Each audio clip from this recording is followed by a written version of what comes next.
চলবে না, এই হুকুম কেউ নাড়াইতে পারবে না। আর যে আদেশ জারি হয়ে গেছে, যেটা গেজেট পাস হয়ে গেছে, ডক্টর ইউনূস স্যার যে বক্তব্য দিয়ে ফেলাইছে, এটারও এক চুল নড়ানড়ি হবে না। যা বলে ফেলাইছে তাই হবে। এখন শুধু বাস্তবায়নের ব্যাপার। আর ওই বাস্তবায়ন করতে গেলেও ভাই এখনো 4 মাস বাকি আছে। এই 4 মাসের মধ্যে অনেক কিছু দেখতে পাবেন, সে দেখার অপেক্ষায় রইলাম। অ্যাডভান্স কিছু বলতে চাই না, শুধু এইটুকু বলবো, নতুন একটা বাংলাদেশ আমরা পেতে যাচ্ছি, পাবোই, কেউ আটকাইতে পারবে না। যারা বাধা হয়ে দাঁড়াবে না ভাই, তারা উড়া যাবে ভাই, উড়া যাবে, বোয়ার মধ্যে লাথি মেরে খেলায় দিবে এই দেশের মানুষ। এটা মাথায় রাখেন।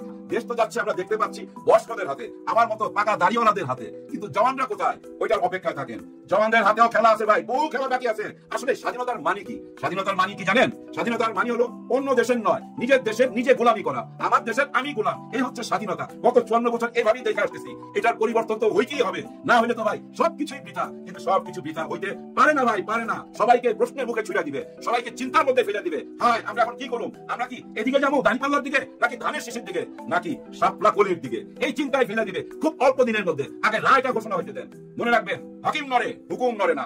হুকুম কোনোদিনই নড়বে না। যে রায় হয়ে যাবে না ভাই, ওই রায় চলতেই থাকবে, আপিল করে যাবে, ওই একই ফলাফল আসবে। এটা মাথায় রাখেন। হয়তো অনেক অন্ধ কর্মীরা উনার এটা বুঝতে পারতেছে না, কিন্তু উনি বুঝতে পারতেছে, উনি বুঝা ফেলাইছে। উনি কবে বুঝছে জানেন? যখন ডাকসু নির্বাচন হয়েছে, রাষ্ট্র নির্বাচন, জাহাঙ্গীরনগর বিশ্ববিদ্যালয় নির্বাচন, 4টা বিশ্ববিদ্যালয় নির্বাচনে উনি তো বুঝাই ফেলাইছে আওয়ামী লীগ নাই। আওয়ামী লীগ নাই মানে ছাত্রলীগ তো নাই, তার আসল জায়গাটাই দেখেন নাই হয়ে গেছে। ছাত্রলীগ নাই হয়ে তো এই দেশে ডাকসু নির্বাচন হয়েছে। তার মানে কি? আওয়ামী লীগ তো সেদিন থেকেই মাইনাস। এটা কিন্তু শেখ হাসিনা খুব ভালো করে বুঝতে পারছে যে আমি মাইনাস, আর এই বিচারের মধ্য দিয়ে আমি মাইনাস। এখন উনি যেটা করতেছে, এটা কি করতেছে জানেন? লাশের রাজনীতি, লাশের রাজনীতি। উনি খেপাই দিতেছে। উনি চাইতেছে র্যাব, পুলিশ, আর্মি গুলি চালা, কয়েকটা লাশ করুক। কয়েকটা লাশ করলে উনি বিশ্ব দরবারে এগুলো দেখায় বলতে পারবে আমার আওয়ামী লীগকে গুলি করে মারতেছে, আমার লোকজনকে গুলি করে মারতেছে। আর এইসব প্রচার করার জন্য যে টাকা দরকার হবে, টাকা, ওই টাকা তো এই দেশ থেকে নিয়ে গেছে। ওই টাকা দিয়েই তো এই কাজটা করার চেষ্টা করবে, তাই না? কিন্তু যত কিছুই করুক, উনি কিন্তু ওইটা হয়ে গেছে। নতুন একটা বাংলাদেশ আমরা পেতে যাচ্ছি, পাবোই, কেউ আটকাইতে পারবে না। যারা বাধা হয়ে দাঁড়াবে না ভাই, তারা উড়া যাবে ভাই, উড়া যাবে, বোয়ার মধ্যে লাথি মেরে খেলায় দিবে। এবার ফাঁস হয়ে গেল বিএনপির মহা পরিকল্পনা। বগুড়া 7 আসনকে ঘিরে তারা এমন কিছু পরিকল্পনা করেছিল যেটা অনেকটা বলা যায় ভয়ঙ্কর পরিকল্পনা। সেই পরিকল্পনা প্রকাশ হয়ে পড়েছে, আর এটি প্রকাশ করেছে আমার দেশ অনলাইন নিউজ পোর্টাল এবং তাদের অনলাইন টিভি চ্যানেলও খবরটি প্রকাশ করেছে, প্রচার করেছে। আপনারা হয়তো ইতিমধ্যে অনেকেই জেনেছেন। সেখানে এমন কিছু সিদ্ধান্ত তারা গ্রহণ করেছে জামাতের ব্যাপারে, যেটা শুনলে আঁতকে ওঠার মতো। এত ভয়ঙ্কর পরিকল্পনা নিতে পারে কেউ? ঘটনা হচ্ছে গাবতলী এবং শাহজাহানপুর, এই দুটি উপজেলা নিয়ে বগুড়া 7 আসন গঠিত। এই আসনে এবার নির্বাচন করবেন দেশনেত্রী বেগম খালেদা জিয়া। তিনি যে 3টি আসনে নির্বাচন করবেন, তার ভিতর ওইটা একটা। এরপরে শাহজাহানপুর উপজেলার সভাপতি আজাদুর রহমান, সাধারণ সম্পাদক আয়ুব আলী এবং সাংগঠনিক সম্পাদক কামরুল হাসান, 3 জনকে নিয়ে একটি হোয়াটসঅ্যাপ গ্রুপ গঠন করা হয়েছে। তাদের সেই কনভারসেশন আমার দেশের হাতে পৌঁছেছে, আমার দেশ সেটা প্রকাশ করেছে। সেখানেই মূলত তারা ভয়ঙ্কর এক পরিকল্পনা করছিল এবং সেটা বাস্তবায়নের জন্য তাদের দলীয় নেতাকর্মীদেরকে তারা নির্দেশনা দিয়েছেন। কি পরিকল্পনা করছিল? পরিকল্পনার প্রথমেই আমরা যেটা শুনতে পাই ওই হোয়াটসঅ্যাপ গ্রুপের যে কল রেকর্ড, ওই কল রেকর্ডে শুনতে পাই, দেখা যাচ্ছে সেখানে শাহজাহানপুর উপজেলা স্বেচ্ছাসেবক দলের যিনি সভাপতি জনাব আজাদুর রহমান, তিনি ওই হোয়াটসঅ্যাপ গ্রুপে একটি নির্দেশনা দিচ্ছেন তার দলীয় নেতাকর্মীদেরকে যে জামাত এখানে বিভিন্ন বাড়িতে বাড়িতে গিয়ে, তাদের মহিলা নেত্রীরা বিভিন্ন বাড়িতে গিয়ে মা বোনদের, আমাদের চাচা চাচিদের, আমাদের ফুপুদের, আত্মীয় স্বজনদের বুঝিয়ে, কোন প্রলোভন দেখিয়ে যেন ভোট না নিতে পারে এই আসনের, এ ব্যাপারে সবাইকে সজাগ থাকতে হবে। কিন্তু ভয়ঙ্কর কথা তারপরে, এর যে ভয়ঙ্কর বিষয় সেটি বেরিয়ে আসছে। এর সাংগঠনিক সম্পাদক যিনি কামরুল হাসান, কামরুল হাসানের একটা কল সেখানে পাওয়া গেছে। কামরুল হাসান তখন সভাপতিকে বলছে যে ভাই, আসলে এখানে তো ইউনিয়ন জামাতের যিনি রোকন, তার বাড়ি আমাদের গ্রামে, আবার এই ইউনিয়নের যিনি জামাতের আমির, তার বাড়িও আমাদের গ্রামে। সুতরাং এখানে তো ভাই ওইটা করা যাবে না, এইভাবে বন্ধ করা যাবে না। আর আমরা তো দেখেছি তারা বিভিন্ন জায়গায় যায়, মহিলারা বিভিন্ন বাড়িতে বাড়িতে যায়, সেখানে কিন্তু তারা আসলে তেমন আজে বাজে কিছু বলে না, বরং তারা সেখানে একটু দোয়া কালমা পড়ে, কোরআন হাদিস পড়ে, কিছু কোরআন হাদিসের কথা বলে, দুরূদ শরীফ পড়ে, মিলাদ পাঠ করে, এরপরে হাত তুলে দোয়া করে মহিলাদের নিয়ে। তো এখানে এইটা বললে পরে আমরা কিভাবে এদেরকে নিষেধ করতে পারি বা তাদেরকে আমরা এটা থেকে বিরত রাখতে পারি? এটা তো খারাপ কিছু বলছে না। এর জবাবে ওই ইউনিয়ন স্বেচ্ছাসেবক দলের যিনি সাধারণ সম্পাদক জনাব আয়ুব আলী, তিনি এবার ভয়ঙ্কর একটি বক্তব্য দেন ওই হোয়াটসঅ্যাপ গ্রুপে, ওই দুজনকে উদ্দেশ্য করে এবং তাদের সমস্ত নেতাকর্মীদেরকে। তিনি বলেন যে না, জামাতের নেতাকর্মীরা এই আসনে যেখানে তারা দাঁড়িপাল্লায় ভোট চাবে, তাদেরকে দেখা মাত্র পেটানো হবে, পিটিয়ে তাদেরকে একেবারে, তার ভাষায় আর কি, তিনি যেরকম বলেন সেইভাবে ওই এলাকার ভাষায় তিনি বলেছেন। এক কথায় মূল কথা যে তারা প্রচারণা চালাতেই পারবে না, প্রচারণা চালাতে আসলে তাদেরকে দেখা মাত্র পিটানো হবে। কি ভয়ঙ্কর কথা আপনারা চিন্তা করতে পেরেছেন? এর আগে এই একই উপজেলায়, অর্থাৎ শাহজাহানপুর উপজেলার আরিয়া ইউনিয়নের বিএনপির যিনি সভাপতি জনাব বাদশা আলম, তিনি একটি বক্তব্য দিয়েছিলেন একটি প্রচারণা সভায় গিয়ে। তিনি তার দলীয় নেতাকর্মীদেরকে নির্দেশ দিলেন যে আমরা চাই এই আসনে জামাত সব জায়গায় তারা প্রচারণা চালাক, কিন্তু এই বগুড়া 7 আসনে তারা কোনো ধরনের প্রচারণা চালাতে পারবে না। কারণ কি? কারণ এই আসনে দেশনেত্রী বেগম খালেদা জিয়া তিনি নির্বাচন করছেন, তিনি বিপুল ভোটে নির্বাচিত হবেন, এটা আমরা জানি। কিন্তু আমরা চাই এখানে তিনি যেন 90% ভোট পেয়ে তিনি বিজয় লাভ করেন। সুতরাং জামাতের কোনো প্রার্থী এখানে যেন কোনো মত অবস্থায় প্রচারণা চালাতে না পারে এবং তাদেরকে প্রচারণা চালাতে দেওয়া হবে না। এটি ভয়ঙ্কর কথা এবং নিঃসন্দেহে নির্বাচনী আচরণবিধি লঙ্ঘন করেছে। আমরা ইলেকশন কমিশনের কাছে এই ব্যাপারে জামাতকে অনুরোধ করবো, একটা আবেদন জামাত ইলেকশন কমিশনে আগেই দিয়ে রাখতে পারে যে তারা সেখানে এই ধরনের বক্তব্য দিচ্ছে। আমি জানি না জামাত ইসলাম এই কাজগুলো করবে কিনা, জামাত ভাবতে হয়তো তাদের জনপ্রিয়তা অনেক বেড়ে গেছে, কিন্তু ভাই ক্ষমতা কিন্তু অন্য দিক দিয়ে চলে যাবে। কোন দিক দিয়ে ক্ষমতা চলে যাবে আপনারা বুঝতেই পারছেন। আপনারা হয়তো ভাবছেন যে ভোট এই ভোটের মাধ্যমে হয়তো ক্ষমতা আসবে বা কেউ রাষ্ট্র পরিচালনার দায়িত্ব পাবে। আপনারা জনগণের পিছনে দৌড়াচ্ছেন, কিন্তু আপনার প্রতিপক্ষ যে সেটি জনগণের পিছনে দৌড়াচ্ছে নাকি সে অন্য কারোর পিছনে দৌড়াচ্ছে, অন্য কোনো শক্তির পিছনে দৌড়াচ্ছে, অন্য কোনো জায়গায় বসে ঘুম করছে, এটা কি আপনার খবর আছে? এই খোঁজ খবর কি রাখছেন আপনারা নাকি নাকে তেল দিয়ে ঘুমাচ্ছেন? এইটুকু হচ্ছে জামাতের উদ্দেশ্যে বললাম। তো যাই হোক, এবার তারা এটা ইসিতে একটা আবেদন কিন্তু দিয়ে রাখতে পারে যে সেখানে তারা আমাদের এরকম হ্যাম্পার করছে। এবার আসুন, এই বগুড়া 7 আসনকে কেন্দ্র করে কেন বিএনপি এরকম মরিয়া হয়ে উঠেছে? তাহলে কি এটাকে কি গণতন্ত্র বলে যে একজন নেত্রী, তিনি কি দলের প্রধান দেশনেত্রী বেগম খালেদা জিয়া, আমরা তাকে সবাই শ্রদ্ধা করি, তার মানে কি তার এগেইনস্টে কেউ নির্বাচন করতে পারবে না? এটা কোন যুগের নির্বাচনী ভাষা রে ভাই? এটা তো এই প্রথম শুনলাম। তাহলে তো এখান থেকে ওর তো আপনারা বলে দিতে পারতেন, ইসিকে দিয়ে বা অন্য কাউকে দিয়ে আপনারা বলতে পারতেন যে ওখানে খালেদা জিয়া দাঁড়াইছে, খবরদার ওখানে যেন আর কেউ না দাঁড়াতে পারে, কেউ যেন প্রার্থী না দিতে পারে। সংবিধানে এটা আপনারা করেন, এই সংবিধানে এটা লিপিবদ্ধ করে নেন যে এরপর থেকে খালেদা জিয়া এবং তারেক জিয়া যে আসনে দাঁড়াবে সেই আসনে অন্য কেউ নির্বাচন করতে পারবে না। এটি সাংবিধানিকভাবে অবৈধ। আমার তো মনে হয় এই রুল তারা সংবিধানের ভিতরে ঢুকাবে, ইনক্লুড করবে তারা ক্ষমতায় আসবে। এখনই যদি তারা এই কথা বলতে পারে 90% ভোট তাকে পেতে হবে, জনগণ তাকে ওখানে পছন্দ করবে, তাকে ভোট দেবে। ওইখানে যদি হিরো আলম দাঁড়ায়, হিরো আলমকে যদি ভোট দেয়, আপনার সমস্যা কি ভাই? আপনাকে খালেদা জিয়াকে সেখানে 90% ভোট পাওয়াতে হবে, 100% ভোট পান, প্রয়োজনে মরা মানুষগুলোকে উঠাই নিয়ে সেখানে ভোট দেন, সমস্যা কি? ভয়ঙ্কর কথা এগুলো। এটি একটি সুষ্ঠু নির্বাচনের জন্য দর্শনী সংকেত। এ ব্যাপারে প্রশাসন, ইলেকশন কমিশন, রাজনৈতিক দল এবং রাজনৈতিক নেতৃবৃন্দের দৃষ্টি আকর্ষণ করছি। একের পর এক বগুড়া 7 আসন থেকে এই ধরনের মারাত্মক কথাবার্তা যেহেতু আসছে, নির্বাচন সামনে যত ঘনাবে হয়তো তারা এত বেপরোয়া হয়ে উঠবে যে এখানে বিরাট কিছু ঘটে যেতে পারে। সুতরাং বিএনপির প্রতি আমাদের আহ্বান থাকবে, দলীয় নেতাকর্মীদেরকে থামান, সুষ্ঠুভাবে খালেদা জিয়াকে কমপক্ষে বিতর্কিত করবেন না। আপনাদের কথাবার্তায় যেন কোনো লোক বলতে না পারে যে খালেদা জিয়া এই আসনে জোর করে ভোট নিয়েছে। সাবধান, আপনারা কিন্তু খালেদা জিয়াকে ডুবাচ্ছেন আপনাদের মতো কিছু লোকের কারণে। এই শেষ বয়সে এসে হয়তো এরপরে তিনি নির্বাচন করতে পারবেন না, তার জনপ্রিয়তা আপনারা যাচাই করতে দিন। তার কপালে যেন এই তকমা না লাগে যে তিনি জীবনের শেষ বয়সে যে নির্বাচন করেছেন তার প্রতিপক্ষকে নির্বাচন করতে দেন নাই, জোর করে তিনি সেখানে ভোট পেয়ে 90% ভোট পেয়েছেন।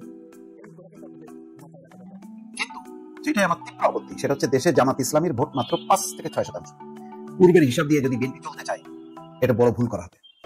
দেখেন, হিসাব অনুযায়ী তো জামাত বিএনপির হাতেই তো সরকারের পতন ঘটার কথা, কারণ তাদের বিশাল পার্সেন্টেজ, তাদের ভোট সংখ্যা বেশি, জনগণ আওয়ামী লীগের কাছে বেশি তারা ভোট দেয় এই বিএনপি জামাতকে।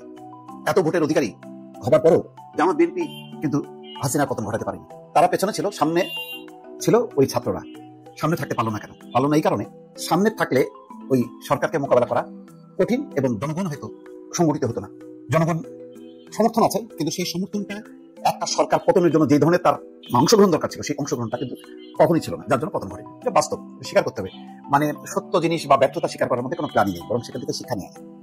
জামাত ইসলামী এখন যদি বলা হয় 5-6%, তাহলে কত? তাহলে 105টা, 5টা 10টা আর 5টা 15টা, তাহলে 15টা আসন হবে? আমি বিশ্বাস করি না। 20টা আসন বিশ্বাস করি না। জামাত ইসলাম ইতিমধ্যে বহু জায়গায় একেবারে বিএনপিকে ক্রস করছে অথবা তাকে ঢোকে চলে আসে, বারবার বলি। কারণ মানুষ কিন্তু আর ওই এতে নাই। জামাত বিএনপি ওই তরিকার মধ্যে ছিল না বলি ছাত্রদেরকে সমর্থন দিয়ে বলছেন তোরা কিছু করে দেখা। এখন মানুষ সামনে তার আছে জামাত আর বিএনপি আর আওয়ামী লীগের একটা বিশাল ভোট। সেই ভোটটা কোন দিকে যাবে কেউ জানে না। সেই ভোটের দিকেই এখন নজর জামাত ইসলামী এবং বিএনপি। অন্যদিকে জামাত যে ভিতরে কত বড় সংগঠিত হয়েছে এবং তার মানে সমর্থন কতটা বাড়ছে তার প্রমাণ হচ্ছে যেখানে যেই ছাত্র সংসদের নির্বাচন হয়েছে 4টা বিশ্ববিদ্যালয় তারা নিরঙ্কুশ সংখ্যা করেছে। এটা তো ছোট ছোট প্রমাণ। এটা দিয়ে মানে ক্ষমতার বদল হয় না, বা সংসদ নির্বাচন আর ছাত্র সংসদ নির্বাচন এক না, এটাও মানি। কিন্তু এটা হচ্ছে আলামত দেখে বুঝতে হয়। একটা মানে একটা হাড়িতে 1-2টা ভাত পেতে বোঝা যায় যে মানে চাল সিদ্ধ হয়েছে কিনা, খাওয়ার উপযোগী হয়েছে কিনা। তো এগুলো হলো তার একটা সিমটম। সুতরাং জামাত কিন্তু অনেকে বিশ্বাস করে জামাতের অবস্থা এমন তারা ক্ষমতায় চলে আসতে পারে। এটা মাথায় রেখে যদি বিএনপি মোকাবেলা করে, তাকে শুধু বললে হবে না ওই যে স্বাধীনতা বিরোধী, মুক্তিযুদ্ধ বিরোধী, কারণ এগুলি নিয়ে মানুষের মধ্যে খুব একটা কনসার্ন নেই। বিএনপিকে পজিটিভ কিছু কর্মকাণ্ড দেখাতে হবে। যেমন সেদিন ভালো লাগছে তারেক রহমান কি বলেন যে গণভোটের যে আলু দাম, পেঁয়াজের দাম গুরুত্বপূর্ণ, কারণ প্রায় 2-2.5 কোটি মানুষ এটার সাথে যুক্ত, কৃষির সাথে, এবং তারা ক্ষতিগ্রস্ত হচ্ছে। অনেক বেশি গুরুত্বপূর্ণ গার্মেন্টস, অনেক বেশি গুরুত্বপূর্ণ বেকারত্ব সমস্যার সমাধান করা। এইরকম কিছু বিএনপিকে কর্মসূচি নিতে হবে, জনবান্ধব। মানুষকে আর ওই 71 মুক্তিযোদ্ধা, জুলাই সনদ কোনোটাই কিন্তু কাজে দেবে না। মানুষ বাস্তবে তার যে বেঁচে থাকা, তার অধিকার, তার খাওয়া পড়ার নিশ্চয়তা, জীবনের নিশ্চয়তা, জিনিসপত্রের দাম, এইগুলির বিপরীতে কি করবে এটা ফোকাস করা দরকার। যেমন ওই যে 1 কোটি মানুষের কর্মসংস্থান, এটা খুব ভালো জিনিস। এটা কিভাবে বাস্তবায়ন হবে এটা পরিষ্কার চিত্র দেখাতে হবে, বললে হবে না। তো সুতরাং আর জামাত কিন্তু যথেষ্ট পরিমাণ এই তারা একের পর এক কর্মসূচি করে করে করে জনকল্যাণ কর্মসূচি করে তারা যে ভালো এই জিনিসটা প্রচার করতে করতে এখন মানুষের মনের মধ্যে আচ্ছা দেখি না একবার জামাতকে ট্রাই করে কি করে তারা জামাত যে একটা তার যে দুর্বলতা সেই বিষয়গুলো এবং তার থেকে আমরা বড় দল হিসেবে আমরাই সরকার গঠন করবো এবং জনগণের মুক্তি দেবো এই কথাগুলো গ্রহণযোগ্যভাবে উপস্থাপন করতে হবে। নেতা কর্মীদেরকে জনবান্ধব হইতে হবে। নেতা কর্মীদের ভাবমূর্তি যাতে চাঁদাবাজ না হয়, দখলবাজ না হয়, এই বিষয়গুলোর উপরে জোর না দিলে জামাতের সঙ্গে কিন্তু বিভিন্ন জায়গায় ধাক্কা খাইতে হবে। তারেক রহমান এসে নির্বাচনী প্রচার অভিযান করে একটা হাওয়া তুলে দেবে, ঢেউ তুলে দেবে, এটার আশা যদি বিএনপি বসে থাকে মানে এটা ভুল করবে। বঙ্গবীর কাদের সিদ্দিকীর বিরুদ্ধে আমরা জরুরি পদক্ষেপ নেওয়ার আহ্বান জানাচ্ছি। ভারতের দালাল বঙ্গবীর কাদের সিদ্দিকী বাংলাদেশে বিরাট অঘটন ঘটাতে যাচ্ছেন। বঙ্গবীর কাদের সিদ্দিকীর সাথে আওয়ামী লীগের শেখ হাসিনার কানেকশন আছে এবং তিনি পরিকল্পিতভাবে ঠান্ডা মাথায় আওয়ামী লীগ পুনর্বাসনের কাজ করে যাচ্ছেন। অতএব তাকে গ্রেপ্তার করা উচিত। আমরা বলবো কাদের সিদ্দিকী গ্রেপ্তার করুন। আওয়ামী লীগের প্ল্যান বি এই কাদের সিদ্দিকীদের মাধ্যমে আবারও দৃশ্যমান হচ্ছে। এসালামের টাকা এই কাদের সিদ্দিকীরা চলছে। বাংলাদেশে কাদের সিদ্দিকীদের কোনো রাজনীতি নেই। এখন রাজনীতি একটাই যে আবার আওয়ামী লীগকে পুনর্বাসন করে দেওয়া যায় কিনা। এসালাম দিল্লিতে যে হাসিনাকে যে টাকা পয়সা দিয়ে এসেছে তার সেই টাকায় কাদের সিদ্দিকীর ভাই লতিফ সিদ্দিকীরা বিভিন্ন জায়গায় কিছু প্রোগ্রাম করতে চেয়েছে, সরকার টাইমলি অ্যাকশন নিয়েছে, ধরেছিল, এখন আবার ছেড়ে দিয়েছে। এখন কাদের সিদ্দিকীরা এমন এমন কথা বলছে মনে হচ্ছে এই টাঙ্গাইল থেকেই আওয়ামী লীগের বা ডিফাইন্ড আওয়ামী লীগ শুরু হবে এবং আওয়ামী লীগকে সহনশীল করার চেষ্টা করছে কাদের সিদ্দিকী। আওয়ামী লীগের বয়ানকে নর্মালাইজ করছে, শেখ হাসিনাকে নর্মালাইজ করছে, ইউনুসকে ভিলেন বানাচ্ছে। কাদের সিদ্দিকী লিমিট ক্রস করেছেন, দৃষ্টতা দেখাচ্ছে। তিনি বলছেন শেখ হাসিনা ইউনুসকে আমার আগে চিনেছে। দেখেন, ইউনুসের বিরোধিতা করাটা অন্যায় নয়। যিনি সরকারের দায়িত্বে থাকবেন বরং তার সমালোচনা হবে, এটাই গণতন্ত্র। সেক্ষেত্রে ইউনুসের সমালোচনা আমিও করি, আপনিও করবেন, বিএনপি করে, জামাত করে, সবাই করবে, দ্যাটস রাইট। গণঅধিকার পরিষদ এনসিপিও করে। কিন্তু শেখ হাসিনা ইউনুসকে শেখ হাসিনা ইউনুস সম্পর্কে যা বলতো ওইটাই ঠিক। শেখ হাসিনা রেফারেন্স দিয়ে ইউনুসকে সমালোচনা করা, শেখ হাসিনা দূরদর্শিতার প্রশংসা করা, এটা উদ্দেশ্য হলো মানে শেখ হাসিনা আগে চিনছে ইউনুস খারাপ, ইউনুসের বিরুদ্ধে যে মিথ্যা মামলা দিয়েছিল এটা ঠিক ছিল, সুদ করে বলতো ইত্যাদি ইত্যাদি, এগুলো সব ঠিক ছিল। এখন এটা কাদের সিদ্দিকীর সাথে ইউনুসের এমন কিছু ঘটে নাই যে কাদের সিদ্দিকী ইউনুসের বিরুদ্ধে ভাবে ওয়াজ করবে। আসলে ঘটনা হচ্ছে এটা আওয়ামী লীগের প্ল্যান বি দৃশ্যমান করার প্রজেক্ট।